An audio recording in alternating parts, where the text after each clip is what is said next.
Aujourd'hui à l'émission, l'opposition sort de l'ombre à l'Hôtel de Ville de Saint-Jean-sur-Richelieu. L'ex-équipe Alain Laplante, devenue Démocratie Saint-Jean, s'exprime maintenant avec sa porte-parole, Marilyn Charbonneau.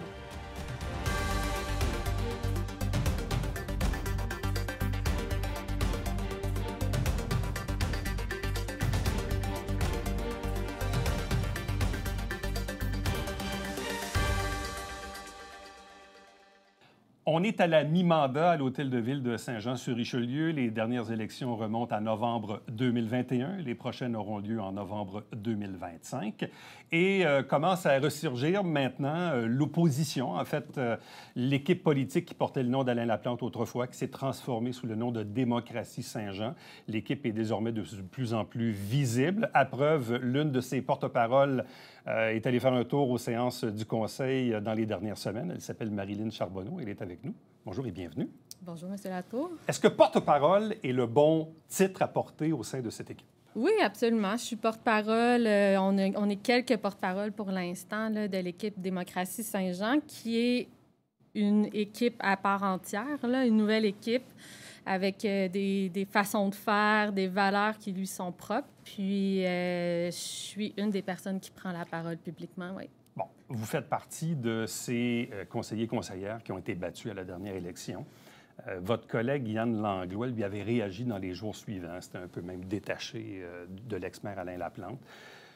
Ce qui n'est pas votre cas à vous. Donc, vous êtes restée quand même assez discrète, assez silencieuse ces dernières années. Pourquoi ne pas avoir réagi à votre défaite électorale dans les semaines qui ont suivi? Bien, en fait, j'ai réagi. J'ai écrit le lendemain un message. J'ai félicité l'équipe qui a été élue.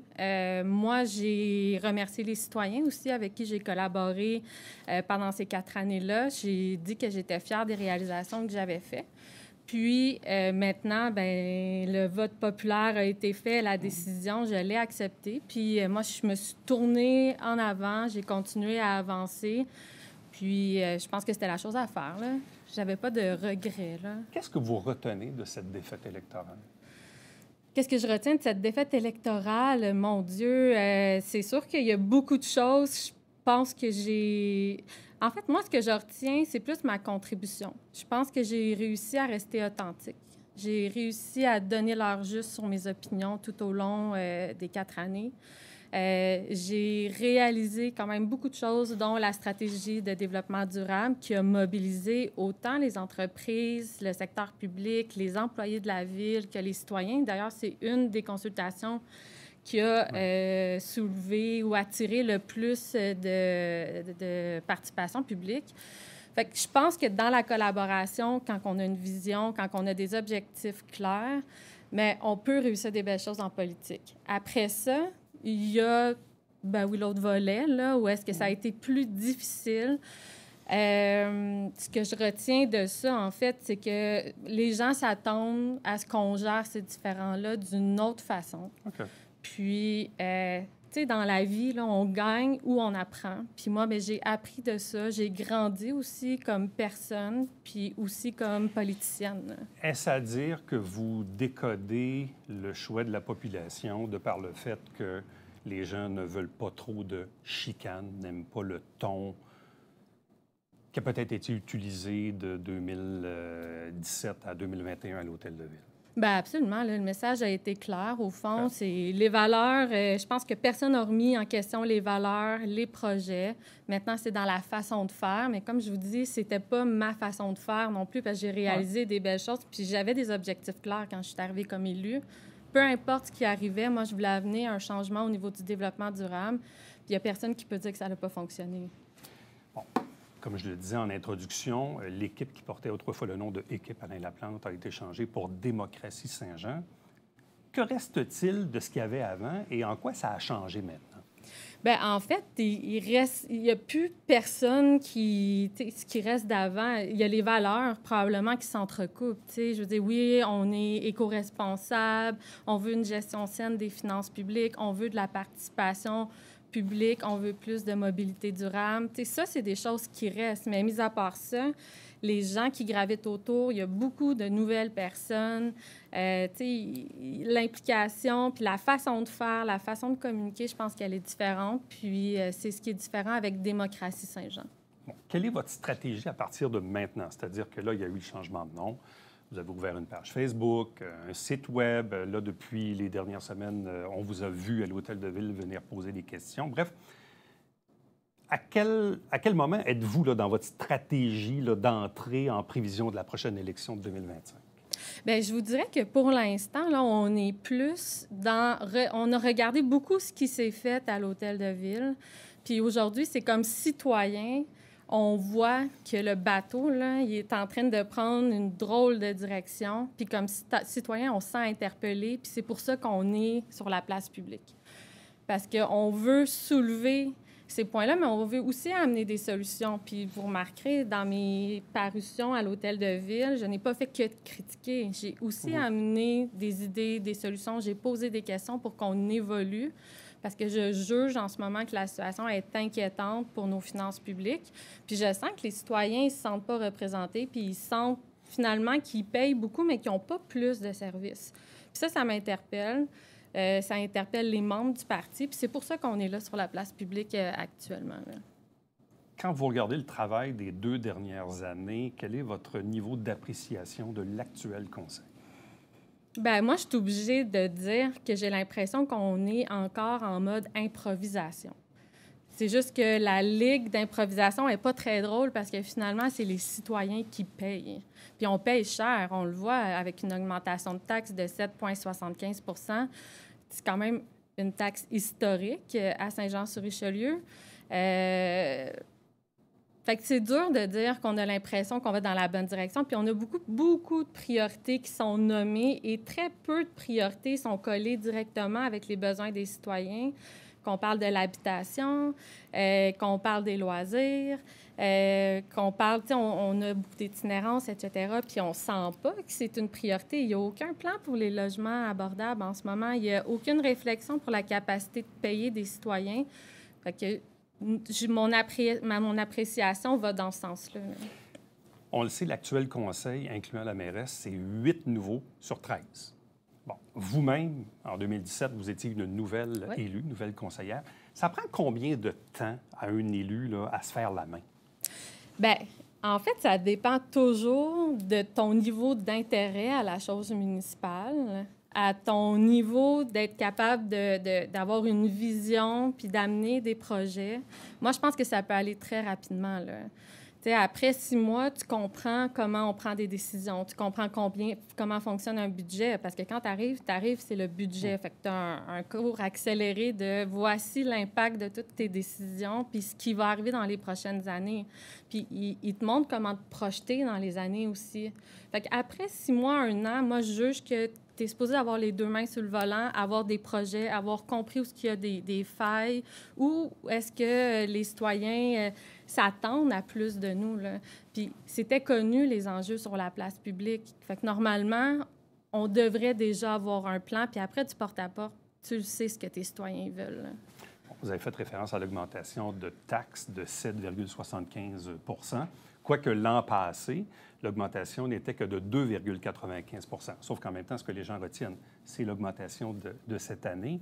La mairesse nous disait, oui, mais bon, il y a les obligations liées au passage du 100 000 habitants, qui, selon les chiffres de la mairesse, correspond à 1,6 % d'augmentation de l'actuelle hausse de taxes, et l'augmentation des taux d'intérêt à l'égard de la dette de la Ville, donc 2,8, total 4,4. Donc, ce que la mairesse nous dit, c'est, avant même de regarder quoi que ce soit, on avait en partant une augmentation de taxes de 4,4 % qui s'est soldée par 7,7 parce qu'il y a d'autres choses, évidemment, là-dedans. Selon vous, est-ce que vous pensez que le Conseil aurait pu faire en sorte que l'augmentation soit moindre que celle annoncée de 7,75? Bien, absolument. Là. Une ville a probablement peu de contrôle sur les revenus, mais a 100 % contrôle sur les dépenses. Alors, on a vu, elle a augmenté les dépenses de 10,21 millions, je pense. C'est plus que 4,4 % non compressible.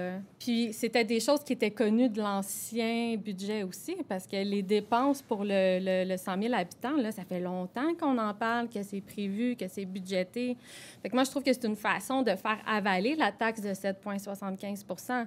Mais dans les faits, Je veux dire, elle aurait très bien pu choisir de prioriser autrement son PTI. Elle aurait pu regarder la masse salariale. Est-ce qu'il y a un moyen d'optimiser nos ressources en ce moment, la façon de livrer les services?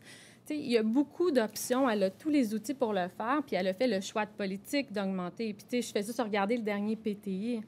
Il a augmenté depuis son arrivée de 40 quelques %. Ça veut dire qu'il est rendu à 331 millions, mais en 2022, c'était quoi? 2021, 187 millions, le PTI. C'est que là, on a l'impression qu'on a une liste de cadeaux, on veut faire plaisir à tout le monde, puis on rentre ça dans le budget.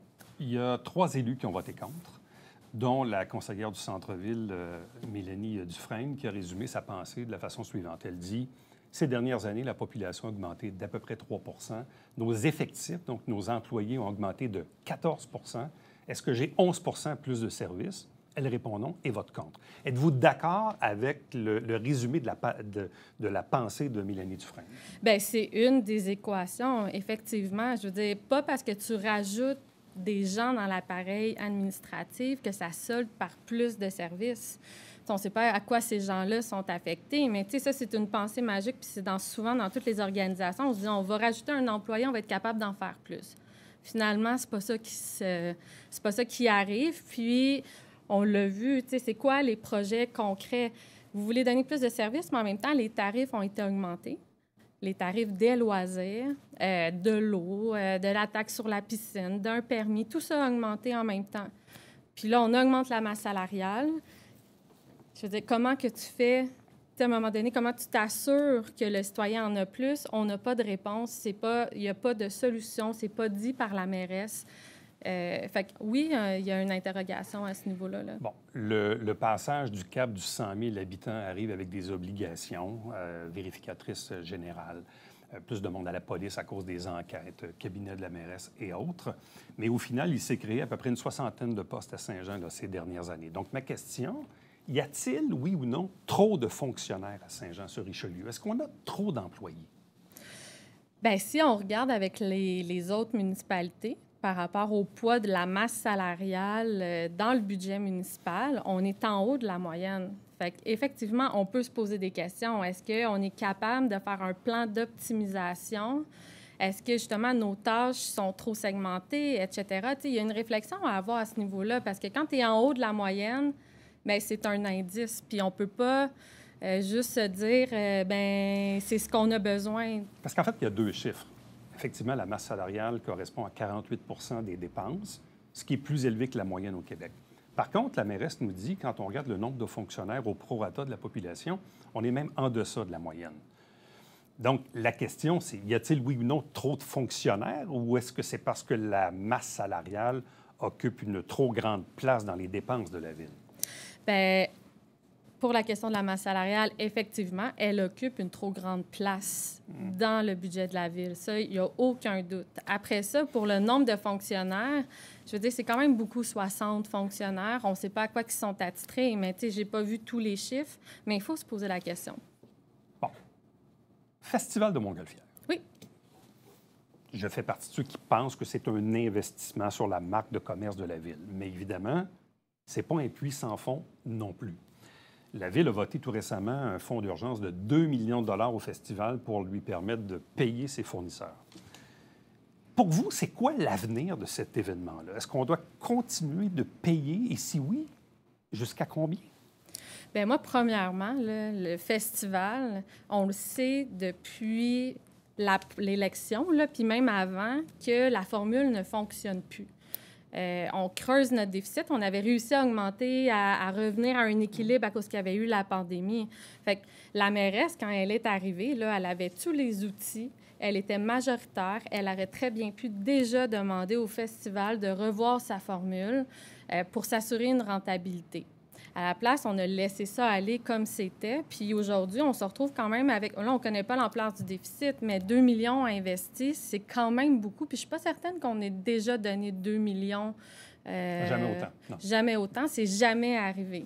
Alors là, est-ce que c'est normal? Est-ce qu'on veut continuer dans cette voie-là? Non. Est-ce qu'il y avait d'autres moyens en ce moment, surtout quand on voit que le festival met des billets en vente pour une formule qui est similaire? pour moi, ça fait un non-sens. Fait que la mairesse, elle doit rapidement agir. Elle doit s'assurer que le CA soit indépendant. Il faut s'assurer que le festival il soit imputable. Et il faut séparer les finances du festival de la ville parce que sinon, on se retrouve toujours dans cette dynamique-là parce que c'est dans nos états financiers.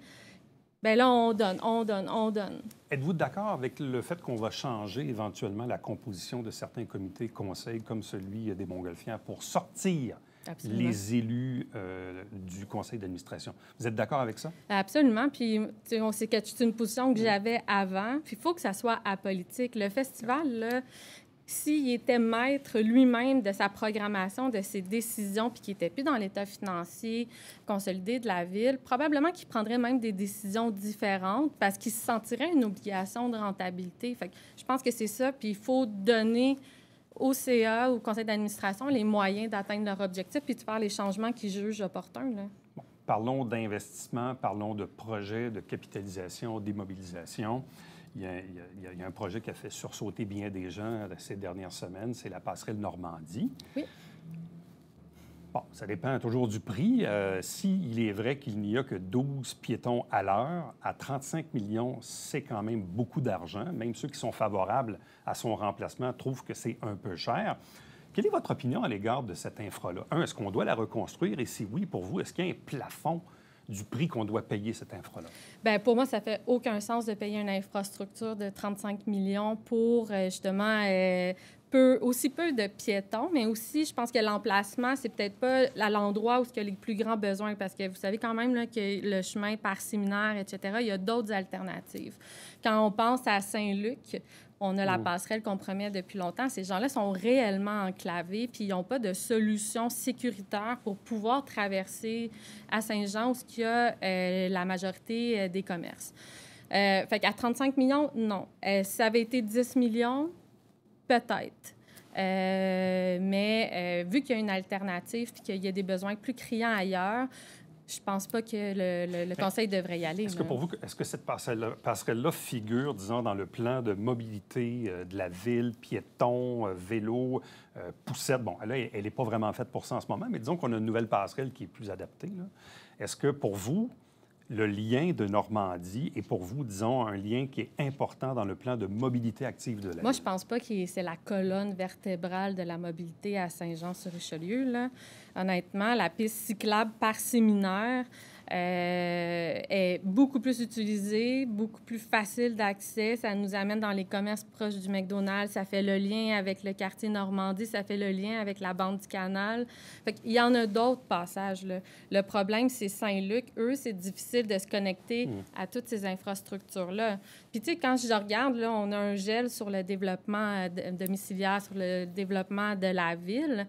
Mais pourquoi qu'on ne parle pas en ce moment de mettre à jour l'usine de traitement des eaux? Ça aussi, c'est quelques millions. Est-ce que c'est ça qui devrait être prioritaire si on a une vraie vision du développement à Saint-Jean-sur-Richelieu? C'est peut-être là qu'on devrait mettre nos efforts. Là. Bon, dans les autres projets, bon, on sait qu'il y a un projet d'avoir peut-être une concession de hockey junior, mais équipe ou pas, visiblement, l'aréna ici est en train de tomber en ruine. Il y a des besoins de glace. Pour vous, c'est quoi la vision d'avenir de ces patinoires-là? Qu'il y ait une équipe ou non? Premièrement, est-ce que c'est ici? Est-ce que c'est le bon endroit? Est-ce qu'on doit ajouter à la place une deuxième glace au Colisée Isabelle Brasseur? Est-ce que pour vous, on doit investir absolument pour avoir un nouvel aréna ou de nouvelles glaces à Saint-Jean? Bien, moi, je pense qu'il faut absolument investir pour un nouvel aréna. Puis je pense que l'endroit logique, avec une équipe ou pas, c'est au Colisée Isabelle Brasseur. Okay. Ici, moi, ce que j'ai soulevé à la mairesse, c'est qu'elle nous fait miroiter qu'une équipe viendrait dans le Vieux-Saint-Jean, mais en même temps, on dépose une subvention pour transformer l'aréna pour que ça devienne une patinoire réfrigérée couverte. Là, je trouve que les messages se mélangent. Est-ce que vous travaillez pour amener l'équipe? Est-ce que vous la voulez dans le Vieux-Saint-Jean? En même temps, pourquoi vous voulez transformer la patinoire réfrigérée couverte? Il n'y a pas une équipe de la Ligue junior majeure qui va venir jouer à l'extérieur, là. Alors, tu sais, à un moment donné, il manque de cohérence dans les décisions, dans le plan, même pour le patinage en général, là. Projet d'un centre de congrès, c'est essentiel? Moi, le centre des congrès, il n'y a personne qui est contre le développement. Moi, je ne suis pas contre, mais est-ce que c'est à la ville d'investir pour un centre des congrès? Je pense pas. En fait, non. nous, à la limite, la Ville, on devrait garantir certaines heures de location d'une salle pour soutenir les entrepreneurs. Mais sinon, on a NextDev. Il y a le gouvernement provincial, fédéral. Moi, je pense que la Ville, son rôle, c'est de faire un plan pour accompagner les investisseurs qui veulent un centre des congrès, puis garantir des heures. Après ça, si c'était rentable, on le saurait, il y en aurait déjà un.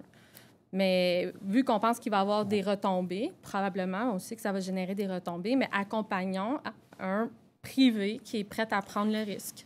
Protection des milieux naturels. Il y a deux volets. Il y a évidemment toujours cet avenir des golfs qui n'est toujours pas scellé. La mairesse dit vouloir consulter jusqu'à la dernière seconde, même si majoritairement les gens ne veulent pas vraiment de développement dans ce secteur-là. Le conseiller Savard nous disait il y a quelques semaines, ici même dans le fauteuil, qu'il y a peut-être quand même possibilité de développer une petite parcelle pour aller chercher des nouveaux revenus, etc., etc. Pour vous, est-ce que la position du développement des golfs demeure la même, c'est-à-dire aucun développement? Aucun développement. Ou le redonner à la population en aménagement, en aménageant des infrastructures de plein air, par exemple. Tu sais, à Saint-Jean, on a un déficit, là. Il est réel en milieu naturel. On est à moins de 7,6 %. Je regarde Longueuil, la mairesse de Longueuil, qui a annoncé la protection de son territoire. Je pense qu'elle a annoncé pour 21 % de son territoire. C'est Longueuil, là. Il y a plus de population que nous. Et elle est prête à acheter les terrains, à les protéger à perpétuité. Ici, on n'a même pas ça. On peut encore revendre les terrains, on peut les échanger. Fait que je pense qu'on n'a plus le luxe de se départir de ces terrains-là.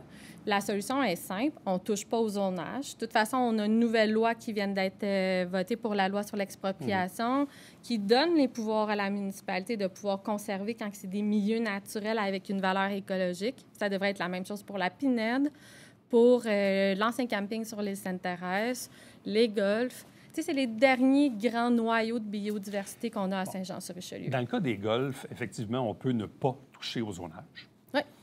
Mais dans le cas de l'île Sainte-Thérèse, le boisé de l'île et les fameux 4 terrains là, qui bordent le canal et le boulevard Baillargeon, la rue Baillargeon, sont zonés blancs. Je comprends qu'on veut changer un peu le zonage là, pour rendre ça compliqué. Mais dans les faits, quand on regarde l'état des finances publiques de la Ville, est-ce que la Ville a le moyen d'acheter des terrains à l'île Sainte-Thérèse, d'acheter l'ancien ou le terrain de golf actuel? Bien, si on a les moyens de payer pour un centre des congrès, je pense qu'on a les moyens de protéger ce qui est essentiel pour la qualité de vie des générations futures. C'est une question de priorité, c'est une question d'orientation politique, mais je pense qu'on est rendu là. Bon. Projet d'une école primaire. Pendant un certain temps, on a regardé justement la zone de l'île Sainte-Thérèse, où vous-même, vous étiez conseillère il n'y a pas si longtemps. Là, je pense qu'on regarde d'autres alternatives plus en bordure de la rue Jean-Talon. Pour vous, cette nouvelle école-là, elle doit aller où? Moi, c'est clair depuis le début, là, elle doit aller où est-ce que le centre Saint-Georges qui va être démoli ou qui a été démoli. Là. Mais pas sur l'île. Mais pas sur l'île. Puis il y a beaucoup de citoyens qui sont d'accord avec ça aussi. Le problème de circulation serait majeur pour la sécurité des enfants. Puis c'est pas vrai que les enfants vont marcher Baillargeon au complet là, pour aller à l'école. On connaît la réalité des parents. Là. Il faut amener les enfants à tout prix près de la porte. On est pressé, ça fonctionne pas. Je sais pas si vous pouvez configurer ça sur Baillargeon. Là. C'est la seule rue qui traverse l'île. Tout le reste, c'est des pavillons. Puis, en plus, on a les ponts qui ferment l'été à cause des bateaux. Puis, on a des problèmes avec l'approvisionnement en eau à l'occasion. Fait que ça fait un non-sens. Mais ces gens-là ont besoin d'une école qui est plus près. Puis, pour moi, c'est juste logique parce qu'il n'y a pas juste l'île qui a ce problème-là. Tous les gens sur Fleur-de-Lys, Massé, Jean Talon, Rita, etc., tous ces gens-là, ils vont dans le Vieux-Saint-Jean. Fait que si on met une école où est-ce que l'ancienne école Saint-Georges, qu'on achète les terrains de part et d'autre, là, puis qu'il y a une entrée sur la rue Claire, on est capable d'accommoder tous ces gens-là. Bon, récemment, il y a eu le bris d'une conduite d'eau majeure à Saint-Jean, sur Richelieu. C'était très compliqué comme situation.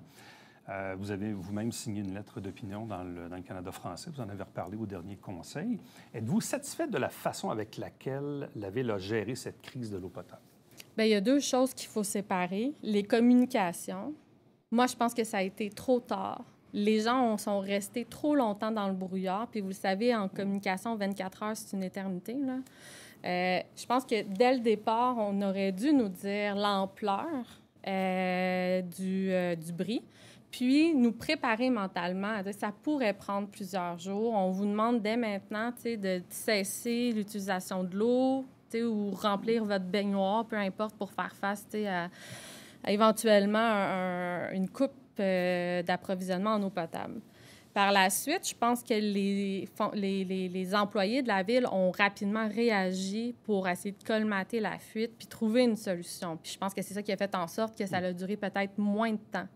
Mais on pourrait se poser beaucoup de questions sur pourquoi c'est arrivé. Est-ce qu'on a baissé la pression de l'eau? Est-ce qu'on avait inspecté les vannes? Parce que je pense qu'il y avait un problème avec les vannes. Est-ce qu'on est formé à l'interne pour pouvoir inspecter, fermer, ouvrir ces vannes-là? Comment ça que l'hôpital a manqué d'eau?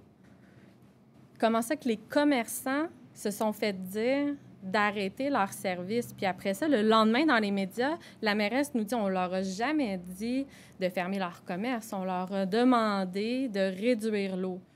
Mais là, puis elle les a remerciés de leur solidarité. Est-ce que nous, comme ville, par la suite, par solidarité, on va les rembourser pour les chiffres d'affaires qu'ils ont perdus?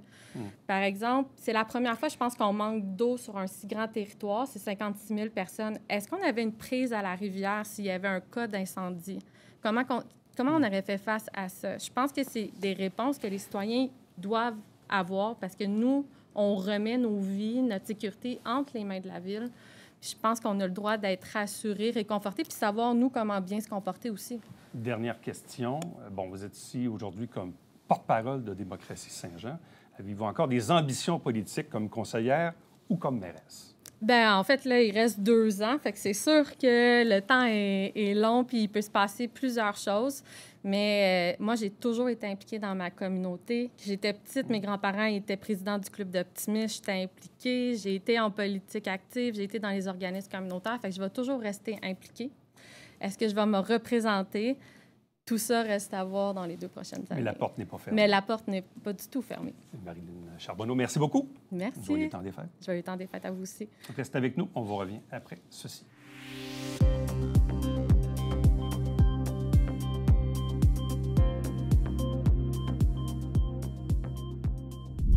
Il y aura collecte de sapins de Noël à Saint-Jean-sur-Richelieu. Il y aura 24 sites au total et vous avez jusqu'au 7 janvier pour aller les déposer. Allez sur le site de la Ville pour trouver l'endroit précis. À demain. Bye bye.